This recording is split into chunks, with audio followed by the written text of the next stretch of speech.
Jason X, The Experiment, Chapter 7. Lynn had raised up from where she had been laying just in time to catch a glimpse of Lieutenant Sophia disappearing, shirtless, into the stairwell with the monster in close pursuit. Dazed, she managed to bring herself to a sitting position with her back against the wall while she forced her mind to come out of the fog it wanted so very much to sink into. Her gaze fell on the security guard she had been lying next to on the floor. Unlike her, he had not been playing dead. The awful part was that he was so covered with blood that she couldn't tell whether he was the one who had been carrying the boy. She looked for the boy himself, but the guard near her was the only intact body she could see. Then she realized that she was wrong about that. The guard wasn't intact at all. His head simply still attached to his torso, which happened to be relatively complete. Nausea surged with the force that made the world tilt sideways.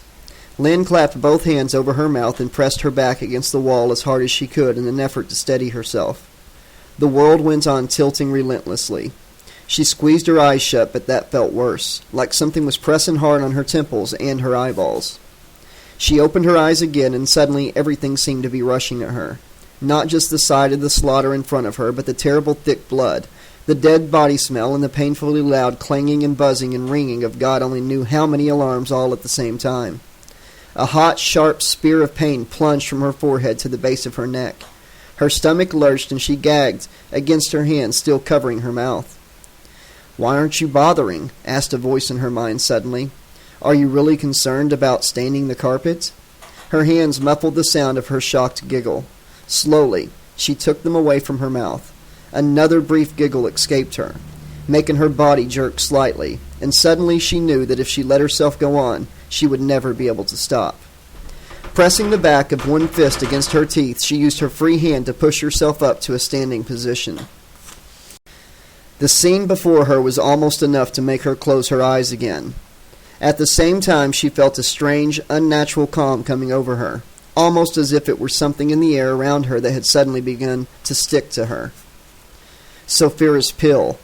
A combat drug? Or some sort of anti-trauma medication that let people wade through rivers of blood and body parts without going full tilt bughouse. Let's see if it works. She kept her gaze locked on the top of the door to the stairwell while she fixed the mental image of a half-naked Lieutenant Sophia running for her life with that creature snapping at her heels. She felt steady as she stepped over the guard's body, and using the extreme limit of her peripheral vision to avoid stepping on anything that might have been someone or part of someone, made her way over to the stairwell. The tanky, echoing sound of footsteps pounding down the stairs came to her from below. She leaned on the railing and peered through the small gap between the flights, but it was too small for her to see anything. She pushed herself upright and started down the steps. "What the fuck do you think you're doing?" her mind blared at her. "You don't have any equipment to record any of this. You don't even have your phone. You've just witnessed a mass murder and you almost got slaughtered yourself, which means you're walking around in a state of shock. And you're still having trouble breathing at that. What the fuck do you think you're doing?" She went on stumping stiffly down one step after another, one flight after another, one floor after another, until she knew she had to be well past the level where the security guards had forced them to start climbing. There were still many floors beyond that. She hadn't realized earlier just how many there were. "No, and you still don't," her mind ranted. "You have no concept of how far down this death trap actually goes. It's a lot farther than you can imagine. Much, much farther than they let everyone believe. One fuck of a lot farther than they thought they were going to go. You know how for every distance there's always a point that's too far to come back from? Farther than even that. So much farther. So very much." She didn't pause even to take half a second to clear the mild dizziness out of her eyes. If Waxy had ever thought he was an expert on bad news, this was going to bomb his world and make his planets twirl. He would probably have to give it all up after this, retreat to a sanatorium on the moon for a while before he was up to something as strenuous as retiring. When she was done with him, he'd never call anything else bad news for as long as he lived. There was a sudden, ominous boom far below, and she felt the railing vibrating in her hands. Bottom level, she thought with a certainty she couldn't have explained even if she'd wanted to. Bottom level, last stop, the end. She wasn't quite as certain about that last, Putting it out of her mind, she continued her descent. If he lived, Cosgrove thought, the first thing he was going to do was ask Sophia why she had gone all the way down to the grid access level. Then he was going to ask her how she had missed noticing that one of the civilians had not only survived the massacre uninjured, but had also followed her and the hostile down to the grid room. After which he would ask her assistance in assembling all the data recorded by the security cameras and sensors, so he could work out the exact order of events from the moment Mara showed dead to when he was finally able to determine the number of survivors. Whether or not she wanted to explain her reasons for being out of uniform while engaging the enemy was a matter he would leave completely up to her. But that was if he lives, and he wasn't putting any money on that yet. "Sir, we have reached the bottom level in the number 3 stairwell and are holding position," said a voice in his comlink. "Sir, holding rock bottom in stairwell number 4, another voice added. "Copy that, 3 and 4, he said, his voice barely audible to himself. "We are in position in access tube overlooking grid room." "Lieutenant Sophia?" asked the first voice timidly. "Swinging from the chandelier." Cosgrove put his eye back to the peephole just to make sure he was still right.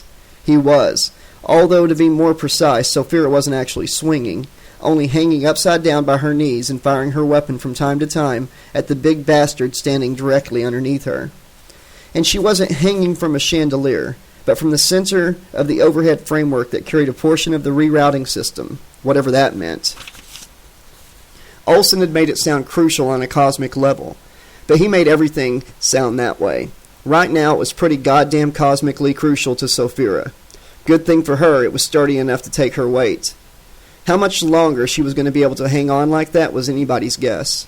Every so often she would curl her body upward and grab hold of another part of the framework to take the strain off of her knees. It was easy to see that she was starting to get tired, and there wasn't enough room for her between the framework and the ceiling itself. Christ, how the hell had she gotten up there in the first place, he wondered. It had been one hell of a trick, whatever she'd done. The next couple of minutes would determine whether she would have even a harder time getting down again. 3 and 4, listen up, he murmured. On my signal, exit stairwells to new positions outside grid room. 3, you go to the general entry point. 4, you guys get into the observation chamber. Line up across the spyglass. De-opaque your side only. Copy? He barely waited for their responses. Go! Some period of time between 20 seconds and the first part of eternity went by before he heard their voice in his comm again, confirming their new positions. Now, listen up. There is a civilian in the room. Repeat, civilian in the room. She's hiding in the southwest corner, very close to the spyglass. Capture alive, if possible. Do you copy? Capture, sir? Yes, I said capture. Do not execute, but rescue is not a priority. Do you copy? This time he didn't wait for an answer. Sophia was looking bad. On my signal. Lynn had arrived just in time to see Sophia fire at the cable dangling from the framework she was clinging to near the ceiling. There was a smell of scorched rubber as it dropped uselessly to the floor 30 feet below, landing practically at the feet of the homicidal maniac who was looking up at her as if he thought she too would fall if he stared at her long enough. Hey, dumb shit! Sophia yelled, giving him a 2-second blast. You were stupid to come in here after me. Get the fuck out while you can. What the fuck's wrong with you? The lieutenant's voice, more ragged and hoarse than ever, now began cutting out completely on random syllables. She stared pointedly at the killer as she spoke, but Lynn knew whom the words had really been meant for. She intended to do as she was told, but instead of running back out the way she had come, she found herself taking cover behind a stack of crates in the nearest corner. Now I know you got to be the all-time dumbest of the dumbasses, Sophia yelled, firing at the killer again. Lynn nodded silently as she sat, hugging her knees tightly to her chest, trying to make herself as small as possible.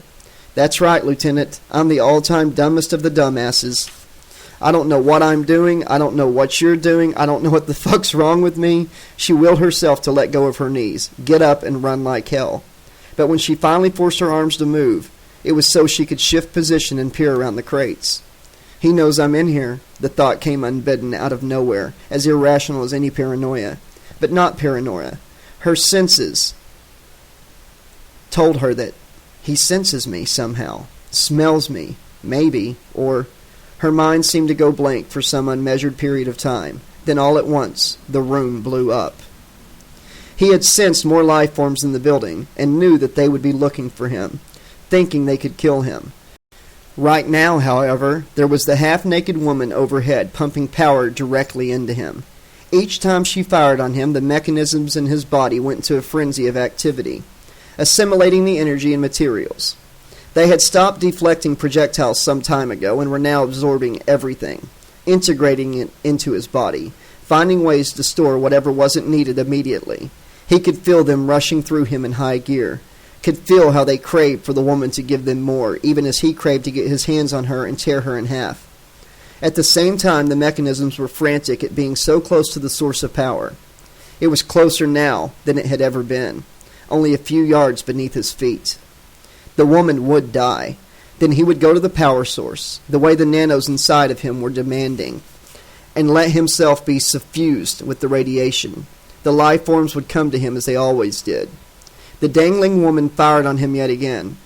As she shot, the shots penetrated. He felt a strange new spasm squeeze him deep inside. Then suddenly, for the briefest moment, he turned to stone. The sensation released him almost immediately, but for the first time, he felt something that bordered on uncertainty. Instinct told him that the problem had to do with those things inside of him. It seemed that all those billions of mechanisms that powered him and fed his strength and made improvements and repairs had certain vulnerabilities that he did not have. Even though they were not life, they were not anti-life either. They were machines, just machines, and machines could be destroyed. All machines, no matter what they were, no matter how large or how small, complex or simple, were all fashioned by the minds and hands of living creatures and could be destroyed. He knew the live things had used a multitude of different machines against him with intentions of either defending themselves or destroying him, and he had reduced them all, machines and humans alike, to wreckage. And now he had machines inside of him. His body had been overrun by human-made machines, mechanisms created by the living. They could be controlled by the living and broken by the living, and these flawed mechanisms that had rebuilt him, operating inside of him now, made up his physical being to such an extent that there was no possibility of ever getting them out again. The rage and hatred Jason Voorhees embodied, not as the unfortunate casualty of cruelty and neglect, but as a monster created by the very things that had killed him, suddenly bloomed all over again with a terrible force, exploding with a new level of intensity. At the exact same moment, everything around him exploded with life. A long rectangular section of wall to his right suddenly shattered like glass as humans hurled themselves into the room, firing their weapons at him. More of them streamed through the doorway behind him, while others quickly lowered themselves one by one down a rope from an opening in the wall facing him. They were screaming. He could hear their life voices over the sirens and alarms that had not yet cut out. Screaming and firing their weapons at him as if they could actually damage him, as if they could still be alive after this. He raised the machete in one hand and reached for the nearest human's throat with the other. "Chief!" Cosgrove was barely able to mask his shock at finding a step under the desk with him. A step was well down the list of grunts he had expected would survive this long. Obviously, he had seriously underestimated the kid. Either that or there was a god and he was definitely on a step's side. "Chief, you gotta look at this!" The tablet a step was shoving under his nose wasn't military issue, but one of those clunky 8x10s the scientists carried around.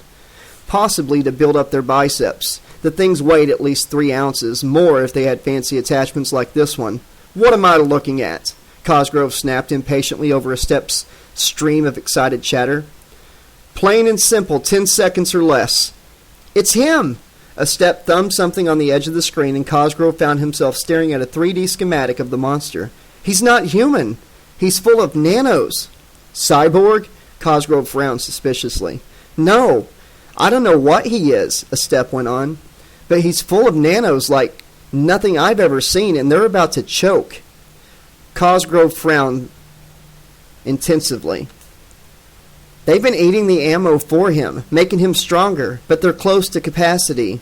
All we got to do is keep firing at him and they'll overload, shut right down." "Then what?" asked Cosgrove. "He blows up and takes us all with him?" No. "He shuts down with them," a step said, almost tripping over his words with excitement. "Knocks them right out. Then all we got to do is hook them up to the right amount of current, and it'll keep the nanos frozen. See the electrical charge of—" "Just shut up and do it," Cosgrove barked, shoving him away as he slid out from under the desk and began blasting away again at the creature in the center of the room. Up near the ceiling, Sophia was holding on with both arms and legs and trying to keep track of what was going on below. Every joint in her body seemed to be on fire, particularly her shoulders. Her internal filters had pretty much failed altogether, and she had just heard, among the chaotic chorus of voices in her comlink, that the power station had sustained irreversible damage from the incendiary shot that they had been using. Like the woods around Veronica Lake, she thought. The feds must have sent in a disaster crew by now, perhaps 2 crews, one for the woods and one for the power station. Only, what orders had the second group been given, she wondered? Scan for recoverable personnel? Or something more along the lines of Cosgrove's own orders concerning the civilian? Capture alive if possible, rescue is not a priority? Or maybe something far simpler. Secure and seal, set containment level at 100%.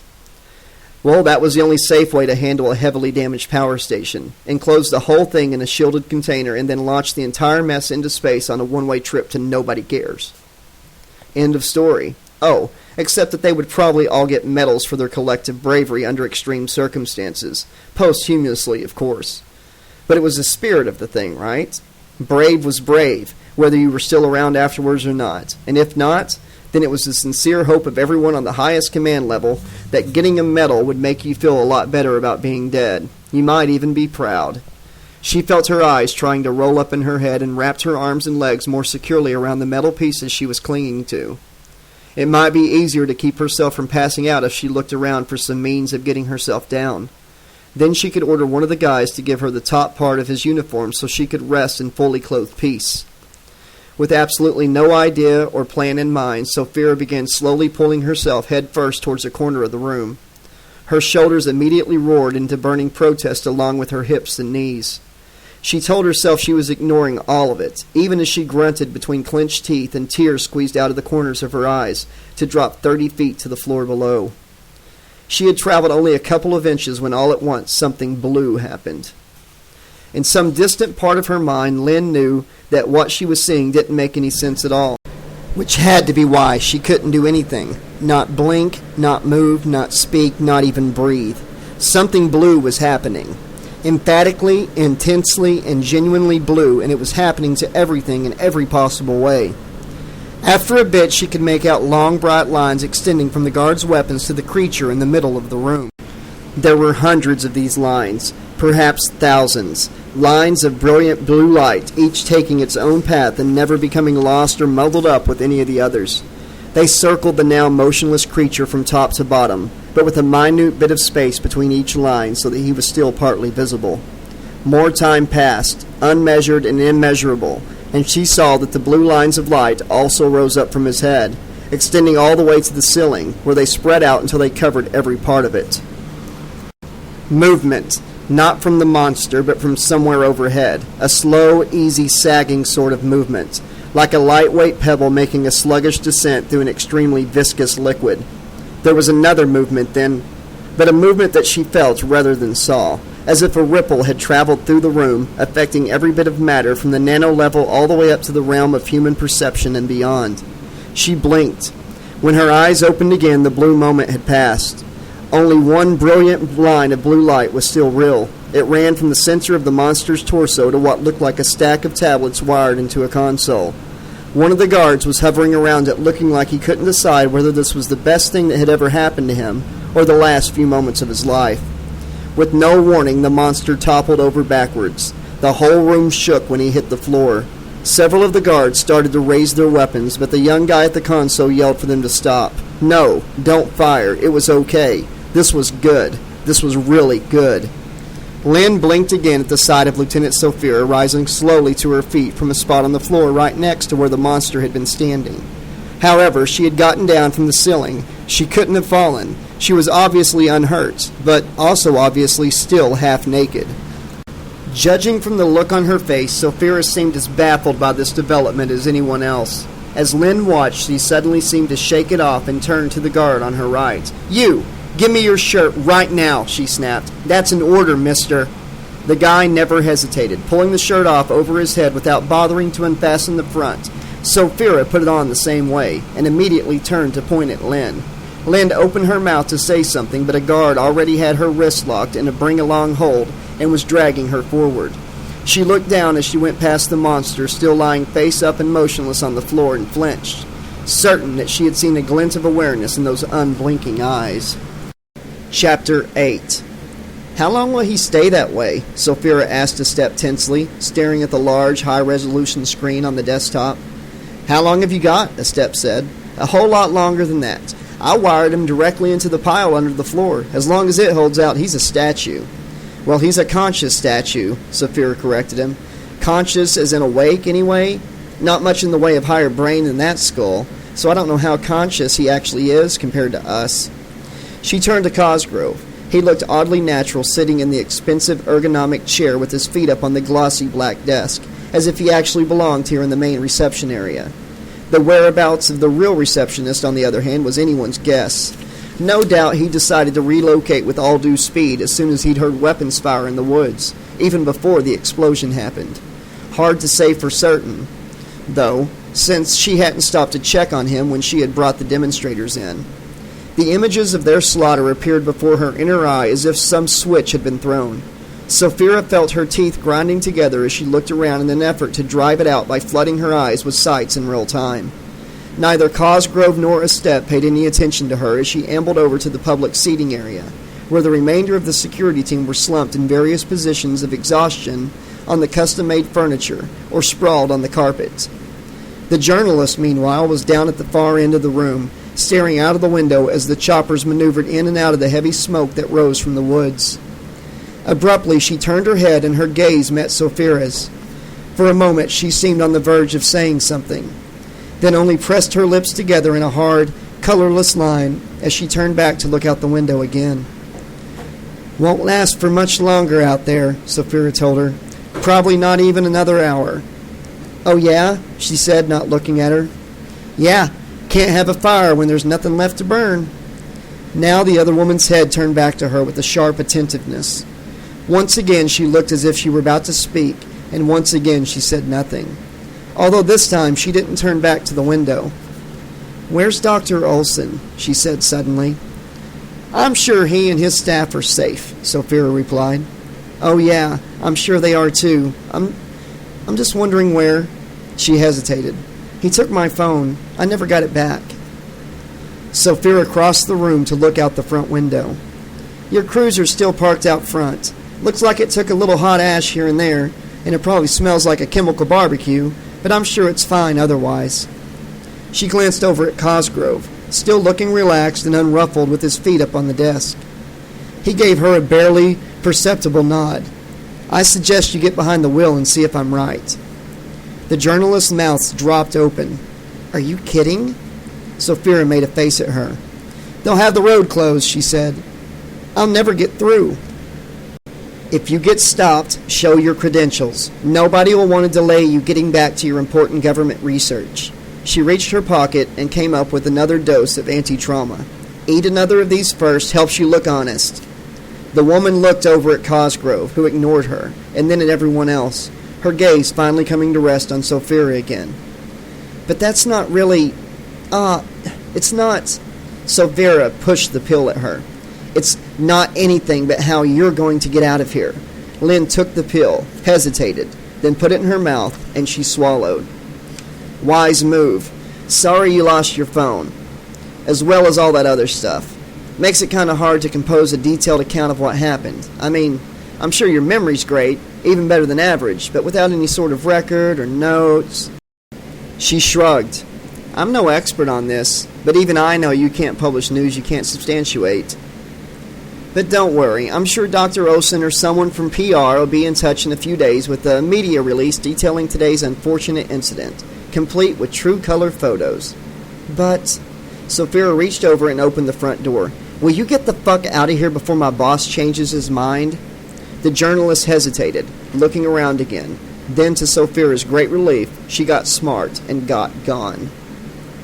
The unmarked black chopper arrived half an hour later, settling down neatly in the parking lot in full whisper mode. Probably just to show off, Sophia thought, watching from the still open front door as the rotor slowed to a stop. The feds loved all that extra luxury feature shit. just couldn't get enough of it. She had expected Olsen to be the first one out, looking smug and important, but in his highfalutin, elegant way. But as it turned out, he wasn't among the 8 people who stepped gingerly down the small set of steps that telescoped from the passenger compartments. Sophia didn't recognize any of them, which set off a warning bell in her mind, although she couldn't have said exactly why. She stepped back from the doorway, poised to introduce herself, but they walked past her as if she were invisible, heading straight for Cosgrove. Another warning bell went off in her mind as she stared after them. The idea flashed through her mind suddenly that she should have planted her ass in the passenger seat of the journalist's shiny red cruiser.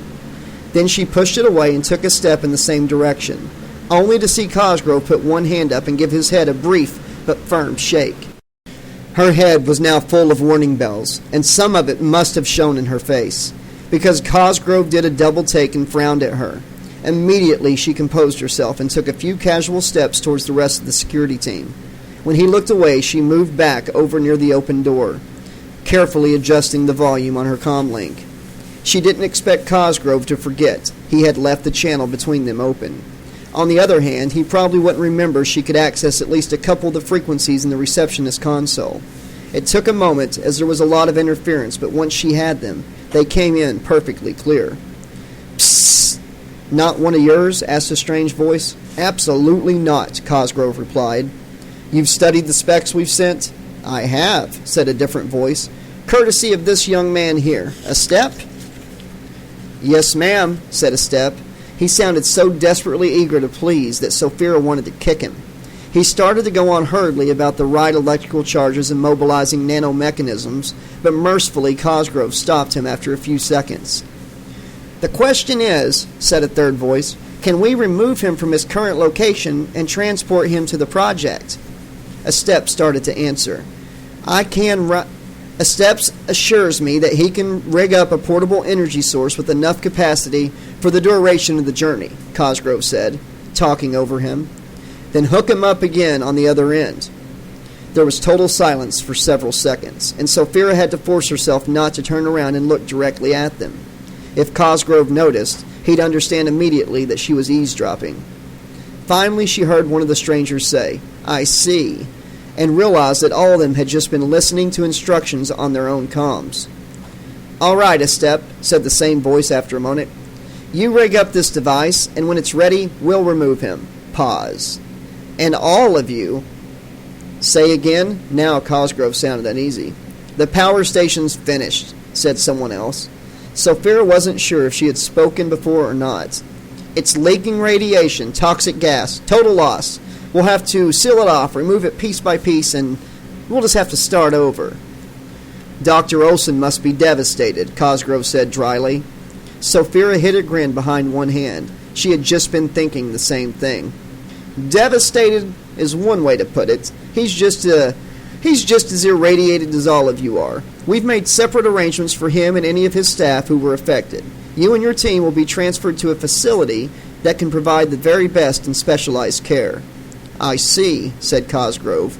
"However, I believe if you check our radiation strips..." "Radiation is a tricky thing," said another voice, impatient now. "We've discovered that so-called safe levels can vary from person to person. If we took chances with our people in the military, well, it would be unforgivable." Another pause. "You have received your orders, haven't you?" "Just now," Cosgrove replied. "Well then, you'll supervise a step? I'll take 4 or 5 to remove..." "The disaster team can handle that part. We've arranged transport for the rest of your people." Another pause. "Now." Cosgrove stood up and raised his voice. "Lieutenant Sophia!" "Yes, sir!" She snapped to attention. He jerked his chin at the door. "We're being transferred." One of the strangers leaned over and said something to him. "Okay, listen up," he called over to the others. They came to attention with an easy swiftness that belied the apparent weariness. "Catch your ride at the front gate with Sophia. We'll catch up with you later." Sophia met his gaze as he turned back to her, and for a moment she thought she detected more than a little apprehension. "See you on the other side," Cosgrove told her. "Yes, sir," she said. As it turned out, they were both wrong. Lynn Bowles had heard the name Stein before, or at least she thought she had. It sounded familiar, although she couldn't associate it with anything more specific than something scientific. The name had sure meant something to Professor Morse, though. He had been surprised to hear from Lynn in the first place, but far more surprised to hear the name Stein from her. "This is quite a swerve," he had said, his deep voice rattling the speaker of her disposable phone. "The last time I saw you, you were whining about wanting to spend all summer in the mountains. Suddenly you're throwing around names like Stein and talking about government research projects? What happened to you, Miss Bowles? Did you hit your head?" "It's a long story, Professor." He had chuckled genuinely. "I've got time." "Unfortunately, I don't, sir." "Oh?" The smile had gone out of his voice immediately. "And why is that? What's your hurry?" "That's a long story, too." "Is something wrong? I can't help but noticing that you're calling on a disposable phone. Terrible waste of money, those things, unless you really want to conceal the exact location you're calling from." Lynn smiled with half her mouth. She had moved into a hotel near the airport and very reluctantly sold her car, just as a precaution, although as far as she could tell, no one was looking for her. "You don't really want to hear about some woman's complicated personal life and a stalker ex-boyfriend and why she decided to do something less visible than skiing, do you?" She was amazed to find the words coming to her practically as she said them. Had she always had this talent for lying, or was it something she had developed after almost having her head cut off with a machete? "Oh, God, Lynn, I'm so sorry," Morse told her feelingly. "I had no idea. You don't have to say any more. I'll be happy to help you in any way that I can." Well, thank you, Professor," she said, feeling slightly guilty now. "I do have an inside line on several ongoing projects," he said briskly, "including Dr. Stein's, although I have to tell you that one is all but impossible to get into. It's the highest of the high-level government-funded, military-sponsored projects. Most of the interns were hand-picked, and at least half of them are on active military duty." Lynn sighed. "I see." "Wait, dear, you didn't let me finish," Morse chuckled. It would be all but impossible to get into, but it so happens that they're short of an intern due to an unexpected departure." "Really?"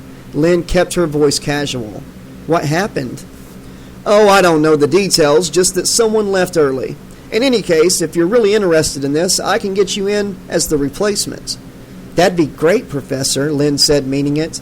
"I had no idea you had so much pull." "Dr. Stein and I shared a lab table in grad school way back when.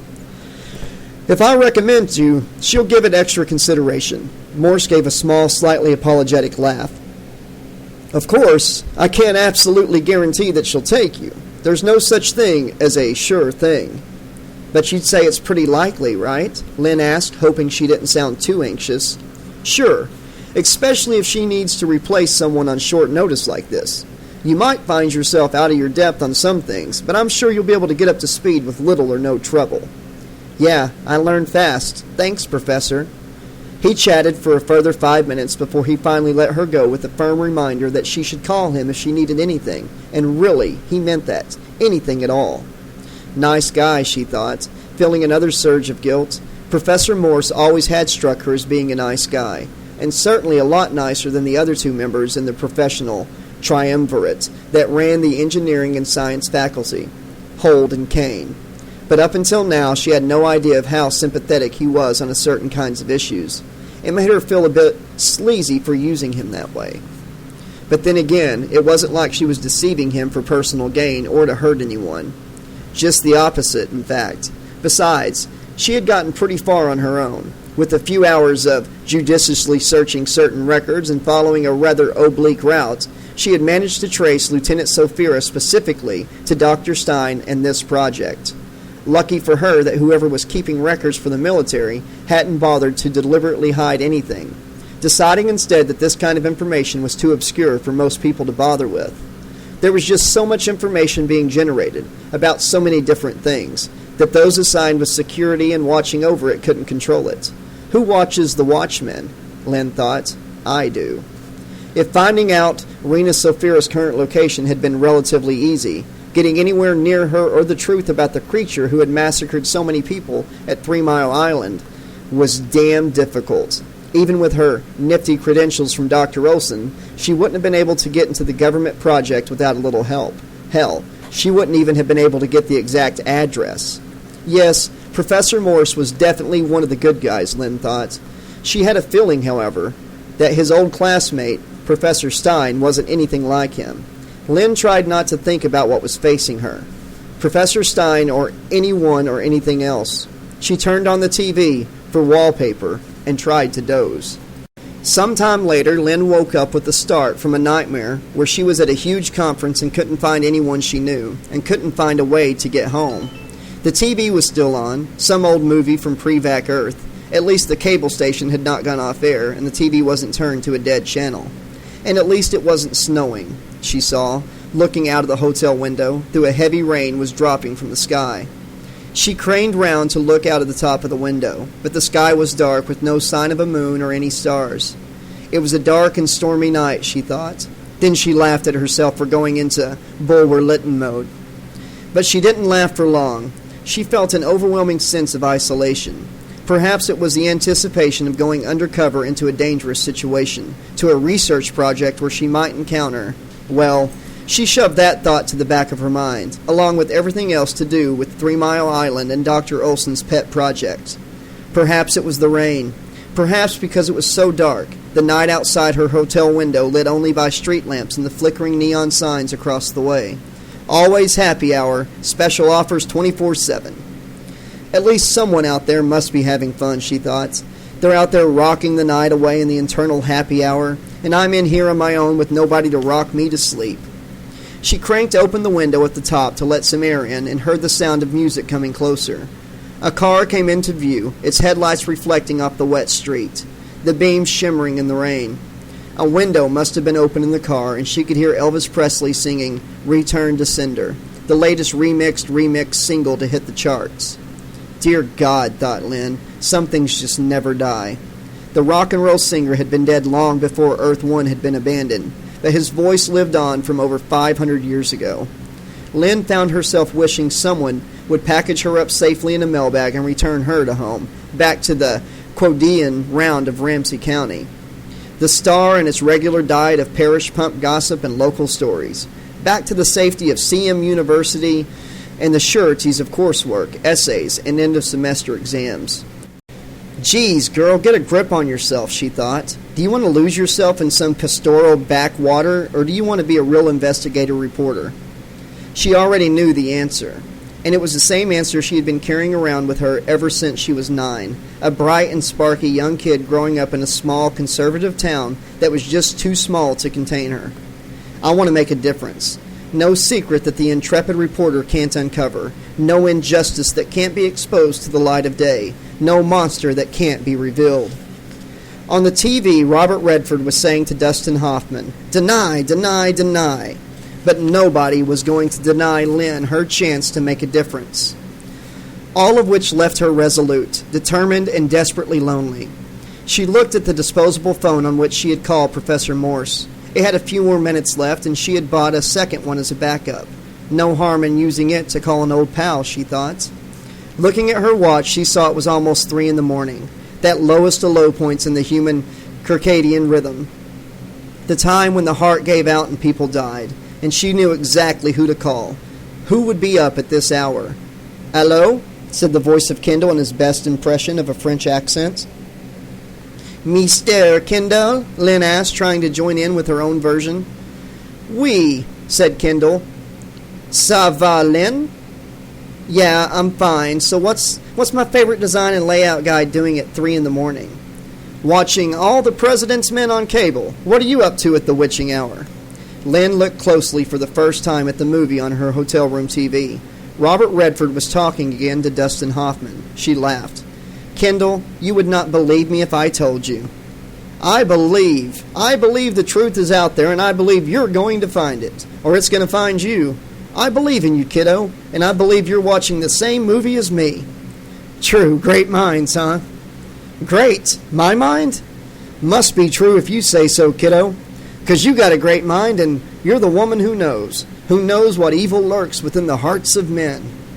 "Yeah, me in the shadow. said Lynn. It was always reassuring to talk to someone who had so many of the same cultural reference points as her. Kendall had spent a lifetime fascinated by the 20th and 21st century cultures of the dead planet. Lynn had had a pretty strong interest in this herself, and a year of working on the weekly, where Kendall was the only regular staffer apart from Waxy, had reinforced that interest and deepened her knowledge. Waxy's going frantic. He's called in a freelancer to help get this week's edition together, but there's a great big Lynn-shaped hole in the reporting. Not to mention the hole left by the non-appearance of your Olsen interview. He's making discreet inquiries, but he says you were kind of undercover on that one, so he doesn't dare contact anyone up there in case he blows your cover.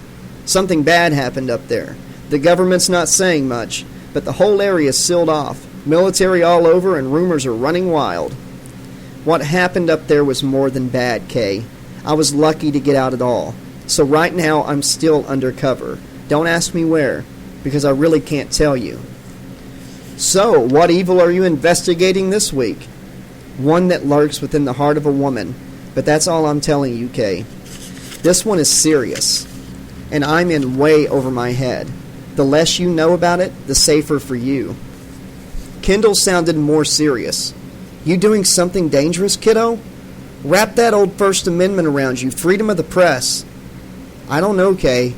I'm going to a place where the First Amendment and the rest of the Constitution don't apply. You'll be okay. There's no place where the law of gravity doesn't apply, and so long as that goes, you can always jump up, and away. With one mighty bound, Lynn was free. Lynn laughed. I don't feel much like Supergirl right now. Yeah, Elle. Well, just turn on that 30,000 candle power smile of yours if you're in a situation where you want someone to believe you, and you'll be fine. That smile will dazzle them so they won't be able to see anything except what you want them to. You're a sweetheart, Kay, but you're the only person who ever thought I had a nice smile. Nice? That smile can light up a room, kiddo. She looked at the disposable phone. There was an orange light winking, a signal that only a minute was left at most. Any moment it would go red and the phone would be dead, silent and used up. Listen, Kay, my phone time is going to run out. Just keep my seat warm, okay? Warm and toasty, Elle. Though office basketball is pretty much a drag without our star player. Anyway, kiddo, just remember that. The phone went dead before he could finish. Lynn had a heavy feeling in the pit of her stomach that she was never going to find out what it was Kendall wanted her to remember. Okay. This has been Chapters 7 and 8 of Jason X The Experiment by Pat Cadigan. I hope everybody's enjoying it so far. Be sure to subscribe if you haven't done so already. Spread the word. Let more fans know that they can experience these books with all of us. Please hit that like button. Drop a comment below if you have the time. I'd love to hear from you. Don't forget to click the bell so you know when new chapters are dropping. And until next time, this has been your friendly neighborhood 80s slasher librarian. Thanks for listening.